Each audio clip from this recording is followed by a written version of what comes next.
terima kasih Tuhan, Tuhan yang luar biasa dalam kehidupan kami. Kami ada semua karena kebaikan Tuhan, anugerah Tuhan. Kami boleh berdiri sampai hari ini semua karena kebaikan Tuhan, anugerah Tuhan. Kami boleh beribadah sampai hari ini semua karena kebaikan Tuhan, anugerah Tuhan. Dan kami percaya kalau kami boleh melihat anugerah Tuhan luar biasa dalam kehidupan kami sampai saat ini Tuhan. Kami percaya sampai akhir hidup kami, sampai masa tua kami akan tetap melihat kebaikan Tuhan tercurah melimpah dalam kehidupan kami. Artinya sepanjang hidup kami pasti diberkati.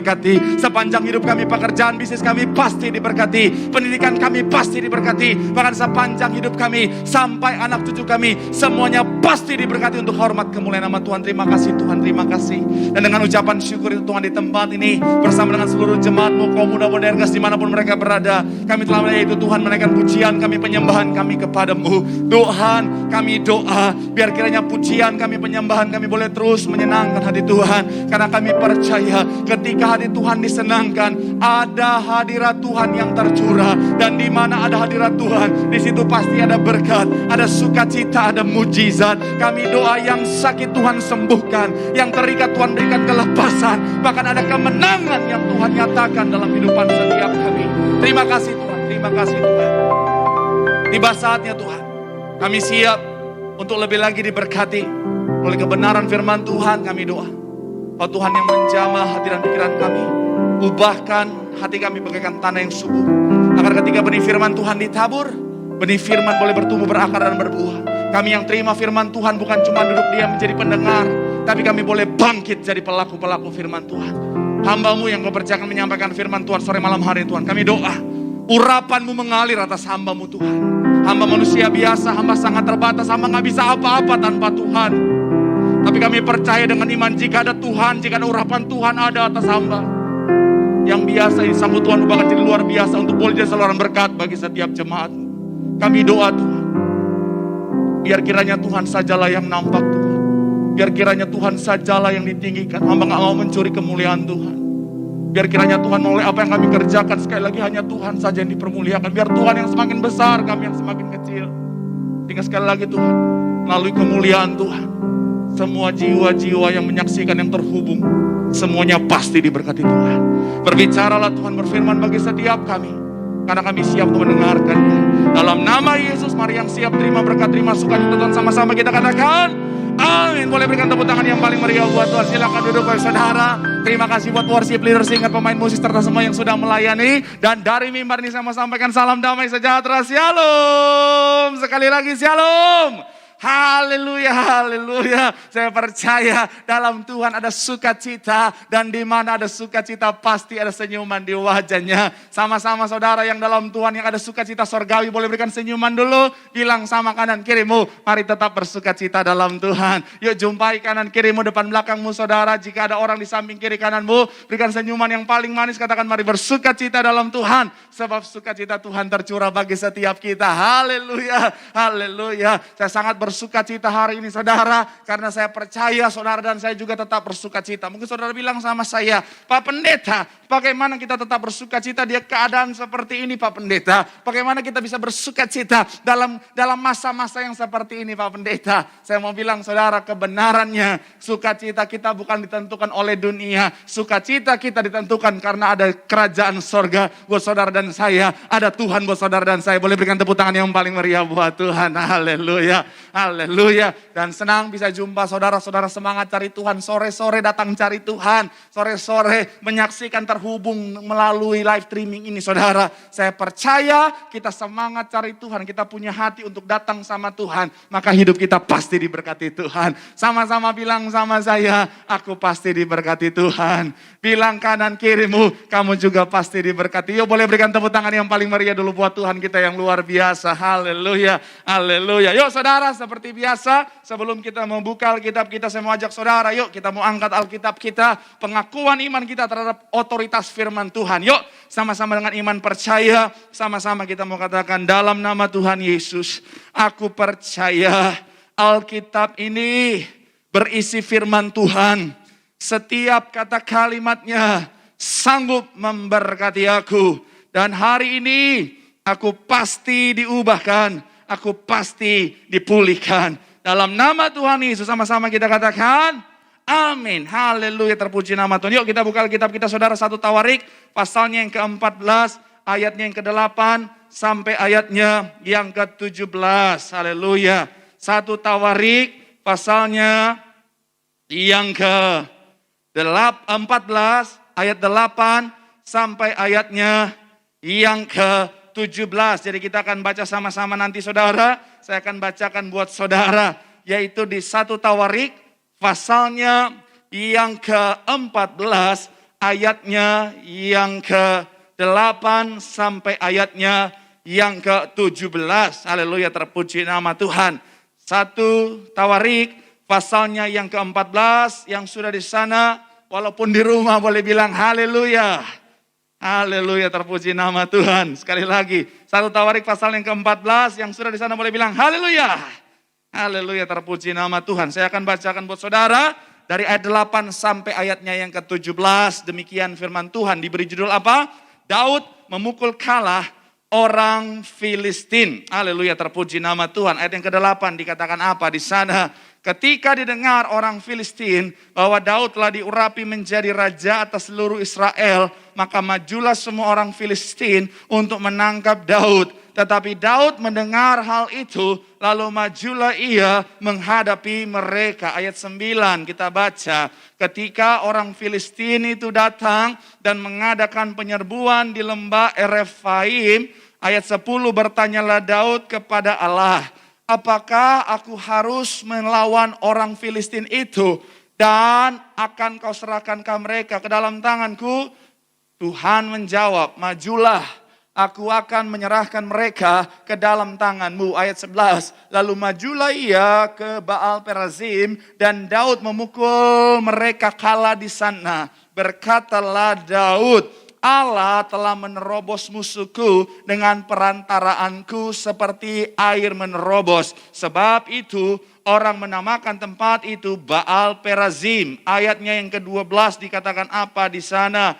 Orang Filistin itu meninggalkan para allahnya di sana, lalu orang Israel membakarnya habis atas perintah Daud. Ayat 13, ketika orang Filistin menyerbu sekali lagi di lembah itu, ayat 14, maka bertanyalah lagi Daud kepada Allah. Lalu Allah menjawab, janganlah maju di belakang mereka, tetapi buatlah gerakan lingkaran terhadap mereka, sehingga engkau dapat menyerang mereka dari jurusan pohon-pohon kertau. Ayat 15, dan bila engkau mendengar bunyi kau keluar bertempur, sebab Allah telah keluar berperang di depanmu untuk memukul kalah tentara orang Filistin. Ayat 16, dan Daud berbuat seperti yang diperintahkan Allah kepadanya, maka mereka memukul kalah tentara orang Filistin mulai dari Gibeon sampai Geser. 17 sama-sama. Lalu termasyurlah nama Daud di segala negeri, dan Tuhan, katakan apa di sana, mendatangkan rasa takut kepadanya atas segala bangsa. Haleluya, haleluya. Sebenarnya saudara, kisah ini saudara sudah pernah saya bahas beberapa waktu jauh sebelum ini saudara. Saya sudah pernah membahas kisah ini saudara. Akan tetapi hari ini di sebuah obrolan dengan Bapak Gembala Sidang saudara, benar-benar saya mendapatkan apa yang Tuhan taruh di hati beliau saudara. Tuhan taruh di hati beliau tentang sesuatu yang luar biasa saudara. Dan saya percaya kalau saya boleh sangat diberkati dengan sebuah obrolan dengan Bapak Gembala Sidang, saya percaya saudara dan saya, kita kaum muda Bonerges, kita juga pasti diberkati Tuhan. Amin. Sama-sama sekali lagi bilang sama saya, aku pasti diberkati Tuhan. Haleluya. Bilang sama kanan kirimu, kamu juga pasti diberkati. Yuk boleh berikan tepuk tangan yang paling meriah buat Tuhan. Haleluya. Nah, dan tema khotbah saya sudah share hari ini saudara, adalah bicara tentang, boleh munculkan di layar, adalah bicara tentang breakthrough atau bicara tentang terobosan. Sekali lagi, tema khotbah saya hari ini adalah bicara tentang breakthrough atau bicara tentang terobosan. Sama-sama bilang sama saya terobosan. Sama-sama bilang sama saya terobosan. Amin, haleluya. Nah, bicara tentang terobosan saudara, saya mencatat di sini saudara, kita anak-anak Tuhan gak boleh biasa-biasa aja saudara. Sebagai anak-anak Tuhan kita gak boleh biasa-biasa. Sebagai orang percaya kita gak boleh biasa-biasa saudara. Kenapa? Karena kita punya Tuhan yang luar biasa. Amin. Sekali lagi, kita sebagai anak Tuhan gak boleh biasa-biasa, saudara. Sebagai orang-orang percaya, orang-orang yang hidup dalam Tuhan, kita gak boleh biasa-biasa aja. Kenapa? Karena kita punya Tuhan yang luar biasa. Dan saya mau bilang, saudara, ketika kita punya Tuhan yang luar biasa, ada di dalam kita, hidup kita harus luar biasa. Boleh berikan tepuk tangan yang paling meriah buat Tuhan. Amin, amin. Bilang lu sama kanan kirimu, kamu gak boleh biasa-biasa.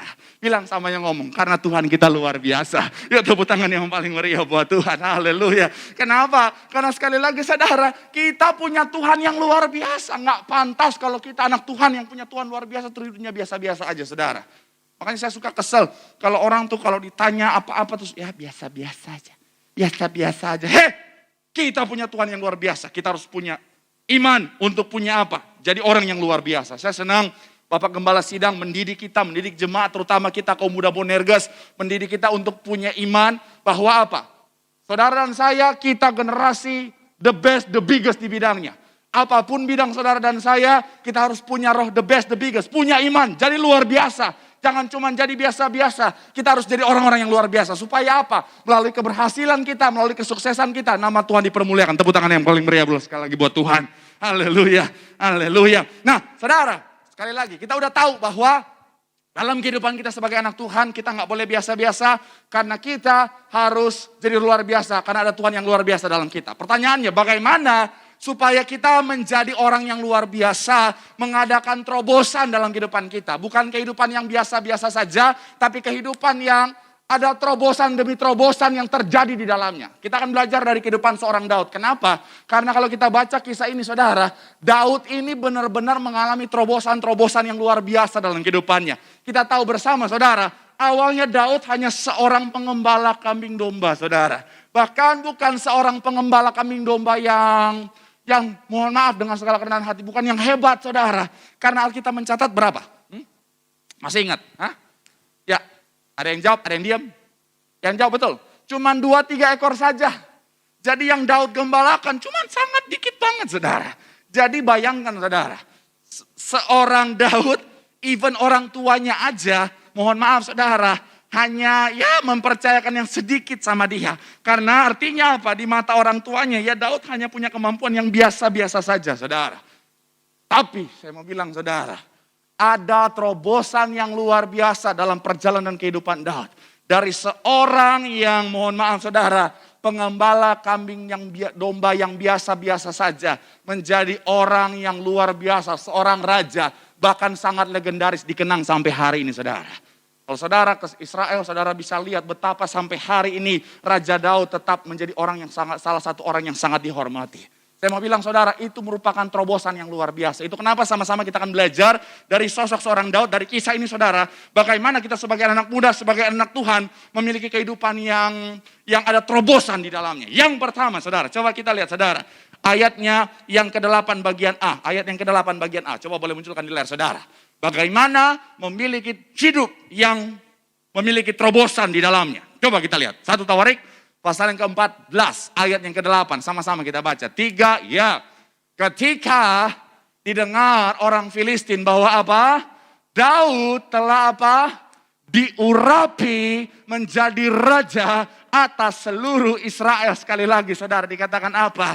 Ketika didengar orang Filistin bahwa Daud telah diurapi. Sama-sama bilang sama saya, diurapi menjadi raja atas seluruh Israel. Maka majulah semua orang Filistin untuk menangkap Daud. Yang pertama saudara, saya mencatat poin yang pertama. Bagaimana memiliki hidup yang memiliki terobosan di dalamnya. Belajar dari kisah kehidupan seorang Daud adalah sama-sama bilang sama saya, diurapi. Sama-sama bilang sama saya sekali lagi, diurapi. Amin. Saudara dan saya, kita lihat sekali lagi saudara. Daud awalnya hanya orang yang biasa. Daud awalnya hanya seorang pengembala yang biasa. Tetapi Alkitab berkata, ketika Daud diurapi, Alkitab berkata, roh Tuhan bertahta atas Daud. Wow. Saudara bisa bayangkan, ketika Daud diurapi, ada roh Tuhan yang bertahta atas Daud. Kita bisa bayangkan betapa dahsyatnya Bicara tentang pengurapan itu saudara. Makanya saya mau bilang saudara, jangan anggap remeh pengurapan. Karena ketika diurapi ada roh Tuhan yang bertakhta. Itu kenapa saya sangat mengucap syukur saudara. Saudara dan saya, Bapak Gembala Sidang kita ada di gereja ini saudara, diperintahkan apa? Kembalikan kuasa di balik perjamuan kudus dan minyak urapan. Supaya saudara dan saya selalu ada dalam pengurapan. Dan saya mau bilang saudara, ketika saudara dan saya ada dalam pengurapan, maka hidup kita pasti luar biasa.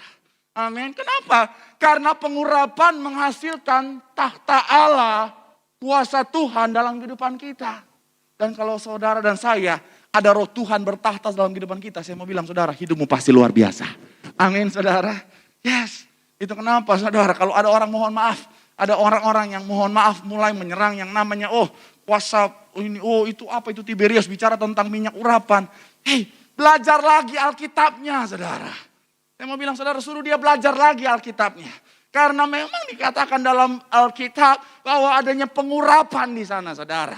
Bahkan menggunakan bahasa aslinya shemen, secara literally itu bicara tentang oil saudara. Bicara tentang minyak saudara. Bukan kata hiasan, tetapi literally secara harafiah bicara tentang apa? Minyak secara khusus saudara.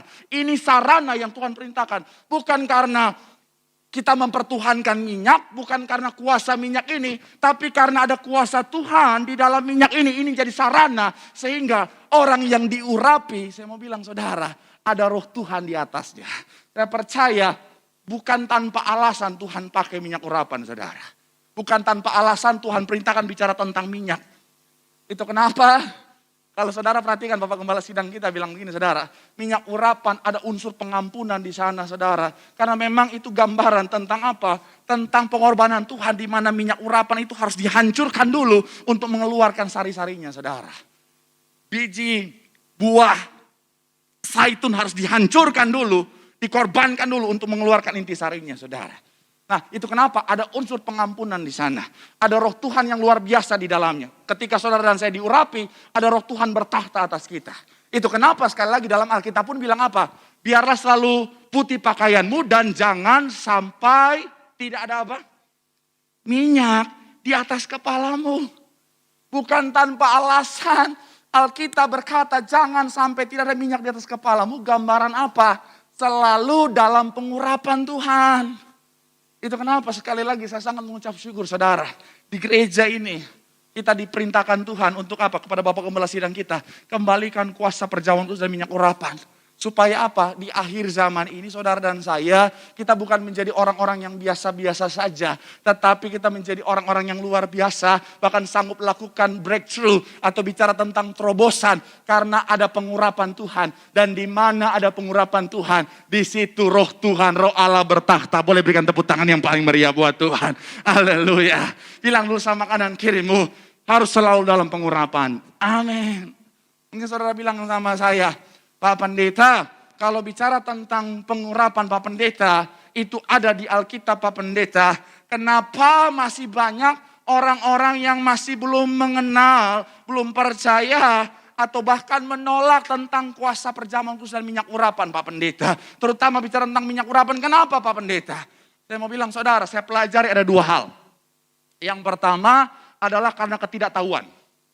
Ketika ada ketidaktahuan, saya mau bilang saudara, itu kuncinya belajar. Itu kuncinya, makanya cari tahu. Semuanya sudah ada di Alkitab saudara. Pak Pendeta, apa yang harus kau lakukan? Belajar, baca Alkitabmu. Di dalam Alkitab sudah menjelaskan tentang apa? Kuasa di balik perjamuan kudus dan minyak urapan. Mau itu perjanjian lama, perjanjian baru, semuanya sudah menjelaskan secara detail tentang apa? Perjamuan kudus, minyak urapan. Itu kenapa? Ketika kau nggak tahu, belajar. Saya kemarin sempat bahas secara detail beberapa bagian ayat yang di bagian perjanjian baru yang bicara tentang perjamuan kudus dan minyak urapan, terutama bicara tentang pengurapan, saudara. Saudara bisa lihat di sana, sedikit promosi aja di episode sebelumnya hari Minggu kemarin. Nah, Pak Pendeta, yang nggak tahu belajar. Yang kedua apa? Yang kedua, banyak orang kenapa menolak firman Tuhan tentang kuasa perjamuan kudus dan minyak urapan. Saya mau bilang saudara, karena memang apa? Karena memang dia nggak mau nerima saudara. Jadi sebenarnya dia udah tahu, tetapi dia nggak mau menerima, saudara. Karena sekali lagi, saudara, mohon maaf, bicara tentang pengurapan, ini bicara tentang kualitas kerajaan sorga, saudara. Ini bicara tentang level kerajaan sorga. Dan kalau bicara udah level kerajaan sorga, nggak semua orang mau untuk menerimanya, saudara. Karena kenapa, saudara? Banyak orang cuma mohon maaf, hanya mau mujizatnya saja, hanya mau berkatnya saja. Tapi ketika bicara tentang udah tubuh dan darah Tuhan Yesus, bicara tentang pengurapan Tuhan, kadang-kadang banyak orang menolak, saudara. Saya baca satu kisah, saudara, di Alkitab, saudara, terutama di Yohanes pasalnya yang ke-6 ayat 60. Boleh munculkan, saudara. Yohanes pasal yang ke-6 ayat 60, saudara. Ini satu kisah yang sangat memberkati saya, saudara. Sebuah obrolan, saudara, yang juga sangat memberkati. Dikatakan apa di sana? Sesudah mendengar semuanya itu, banyak dari murid-murid Yesus yang berkata, perkataan ini keras. Siapakah yang sanggup mendengarnya? Sekali lagi, sesudah mendengar semuanya itu, banyak dari murid-murid Yesus yang berkata, perkataan ini keras. Siapakah yang sanggup mendengarkannya? Kalau saudara perhatikan di bagian atas ayat-ayat ini, saudara, ini Tuhan sementara menjelaskan tentang pengorbanannya, Tuhan sementara bicara tentang tubuh dan darahnya, Tuhan sementara bicara tentang apa? Tentang pengorbanannya, dan juga termasuk intisari dari apa? Perjamuan kudus, minyak urapan yang ada di dalamnya, saudara. Tapi nggak semua orang bisa menerima. Mereka bilang itu terlalu keras. Kalau saudara perhatikan di bagian-bagian sebelumnya, saudara, di bagian-bagian sebelumnya, ketika Tuhan Yesus lakukan mujizat, 5.000 orang.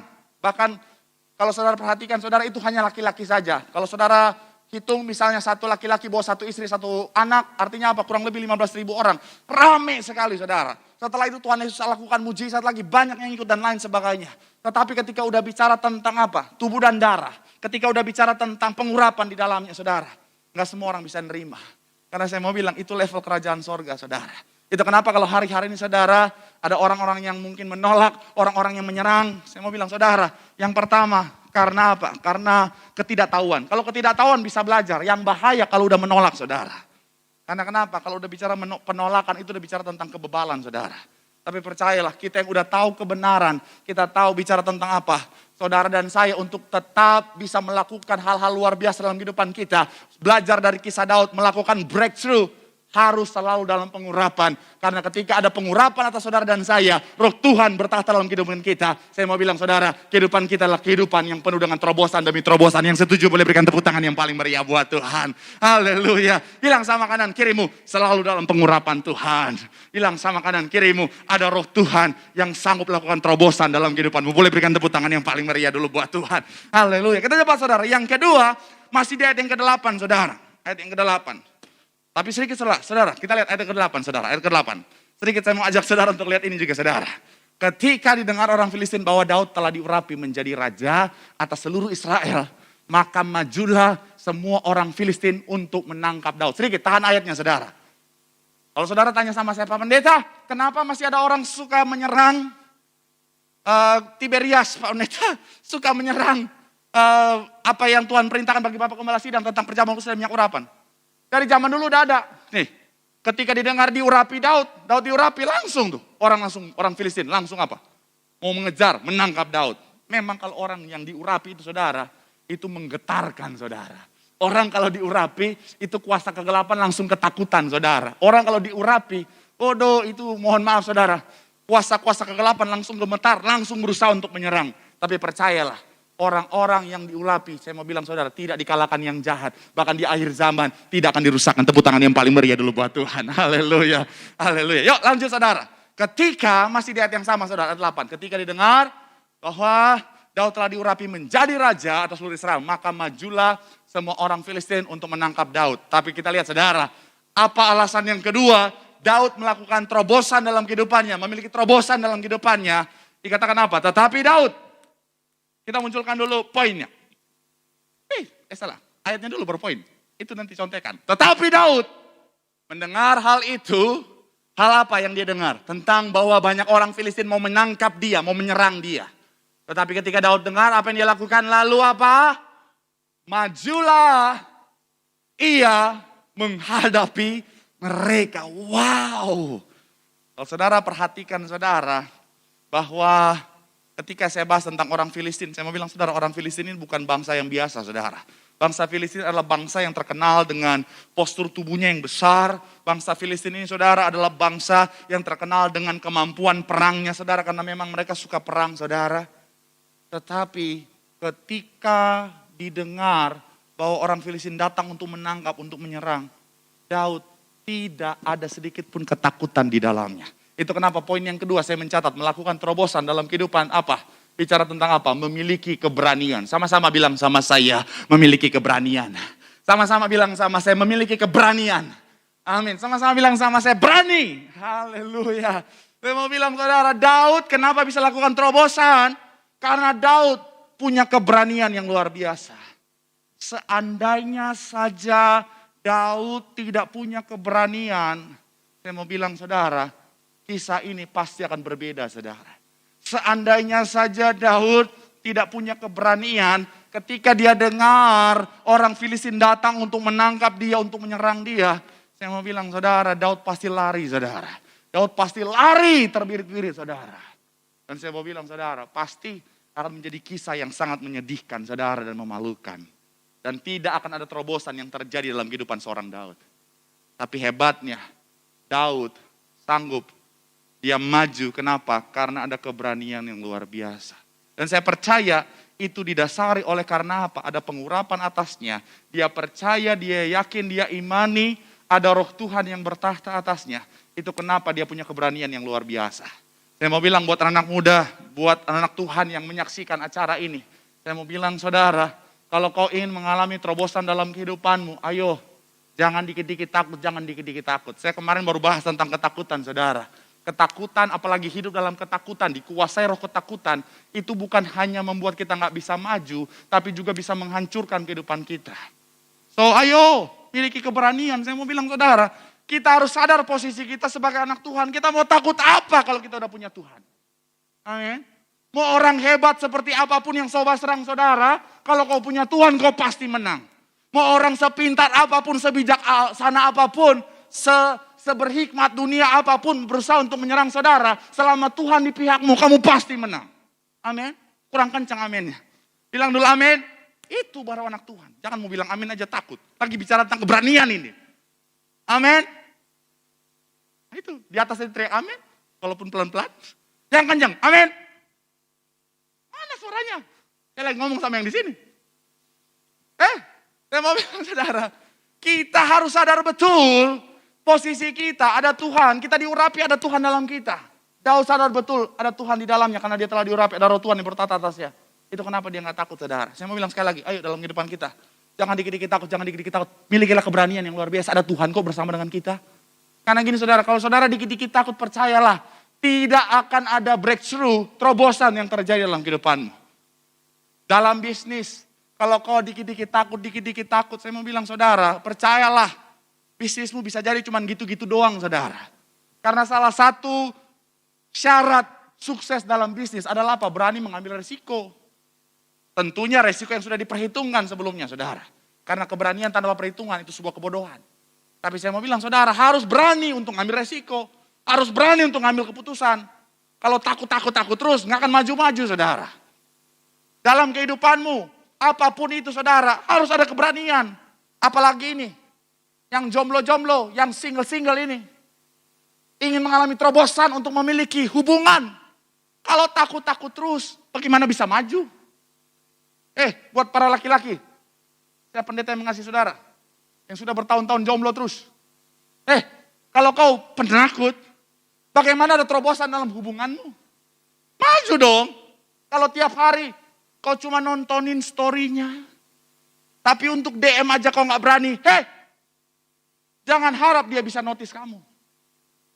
Mulai chat, hai. Coba dulu aja. At least ada usaha gitu saudara. Karena gini saudara, kalau dikit-dikit takut gimana? Saya mau bilang ya buat anak muda ya. Kalau bicara tentang keberanian kisah cinta, sebenarnya kisah cinta Bapak Ibu Gembala kita ini udah sangat menginspirasi loh saudara. Aduh kalau saudara dengarkan ibu kan hari Rabu kan suka kesaksian tentang masa-masa muda mereka. Aduh romantis banget gitu saudara. Tentang bagaimana masa muda mereka, tentang bagaimana Bapak Gembala sidang PDKT sama ibu. Waduh. Memang kan karena ibu kan cantiknya luar biasa, jadi memang pasti Bapak semangatnya luar biasa. Tapi saya mau bilang, seandainya saja Bapak nggak punya keberanian, mungkin kisahnya bisa berbeda. Tapi hebatnya Bapak Gembala Sidang kita beraninya luar biasa.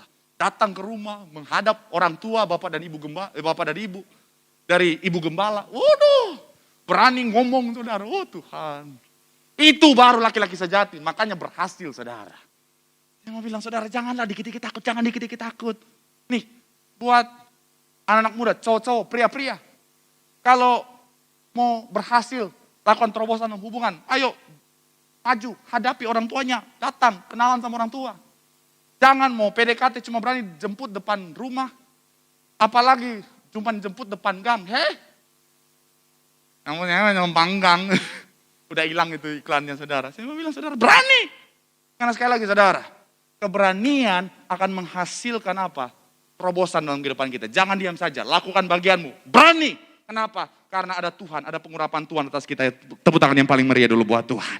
Bilang sama kanan kirimu, ayo berani. Jangan dikit-dikit takut. Ya tepuk tangan yang paling meriah dulu buat Tuhan. Haleluya. Yang ketiga saudara, apa yang menjadi dasar sehingga Daud melakukan terobosan dalam kehidupannya?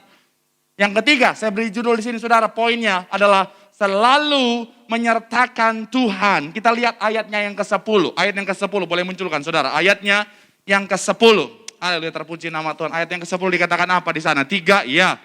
Bertanyalah Daud kepada Allah, apakah aku harus maju dan lain sebagainya, saudara. Jadi Daud tanya dulu sama Tuhan, bahkan di ayat yang selanjutnya juga saudara, Daud juga kembali bertanya kepada Tuhan. Saya mau bilang saudara, ini tanda apa? Bahwa Daud selalu menyertakan Tuhan di dalam setiap langkah-langkahnya. Itu kenapa langkah-langkahnya adalah langkah-langkah yang menghasilkan terobosan dalam kehidupannya. Saya mau bilang saudara, dalam kehidupan kita, ayo anak-anak muda, saya mau bilang harus ingat betul. Sebagai anak muda kita masih sangat minim pengalaman. Sebagai anak muda secara hikmat seringkali kita masih sangat terbatas. Tapi kabar baiknya, ketika kau menyertakan Tuhan di dalam setiap langkahmu, sekalipun hikmatmu terbatas, sekalipun pengalamanmu terbatas, tetapi setiap langkah yang kau ambil adalah langkah yang akan menghasilkan terobosan. Tepuk tangan yang paling meriah dulu buat Tuhan. Amin. Apapun selalu sertakan Tuhan, tanya Tuhan dulu. Daud dengan segala kemegahannya, dengan segala kehebatannya, dengan segala pengalamannya, tetap menyertakan Tuhan dalam setiap langkahnya, saudara. Itu kenapa terobosan demi terobosan terjadi dalam kehidupannya. Gereja ini ada sampai hari udah puluhan tahun, karena gereja ini setiap langkah selalu menyertakan Tuhan. Bapak Ibu Gembala selalu doa sama Tuhan. Akhirnya apa? Sampai hari ini gereja ini mencapai hal-hal yang luar biasa. Yuk, dalam kehidupan kita anak muda, yuk memulai bekerja, tanya Tuhan. Memulai bisnis, tanya Tuhan. Apalagi memulai hubungan, tanya Tuhan. Apapun itu, tanya Tuhan. Karena gini saudara, sebagai manusia kita kan terbatas. Tapi kalau bicara tentang Tuhan, kalau udah Tuhan yang masuk campur tangan dalam pilihan kita, saya percaya pastilah yang terbaik. Amin. Itu kenapa? Saya nggak akan lama di poin ini saudara. Apapun yang menjadi kegelisahanmu sekarang. Ada mungkin saudara yang lagi gelisah, Tuhan aku harus ngapain sekarang? Tuhan, aku harus pilih apa sekarang? Tuhan, aku harus ambil keputusan apa sekarang?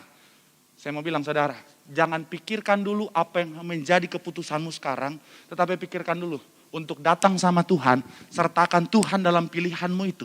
Kau akan lihat pilihanmu itu adalah pilihan yang terbaik karena ada Tuhan di dalamnya. Tepuk tangan yang paling meriah dulu buat Tuhan. Haleluya. Bilang sama kanan kirimu, selalu sertakan Tuhan. Tepuk tangan yang paling meriah buat Tuhan. Yang terakhir saudara, yang terakhir, pemain musik boleh maju ke depan saudara. Saya mencatat di sini saudara, apa atau bagaimana kita memiliki hidup yang mengalami terobosan, belajar dari kisah Daud. Kita lihat ayat yang ke-12. Ayatnya yang ke-12, boleh munculkan di layar saudara. Ayatnya yang ke-12 dikatakan apa di sana? Ayatnya yang ke-12, boleh munculkan saudara. Haleluya, terpuji nama Tuhan.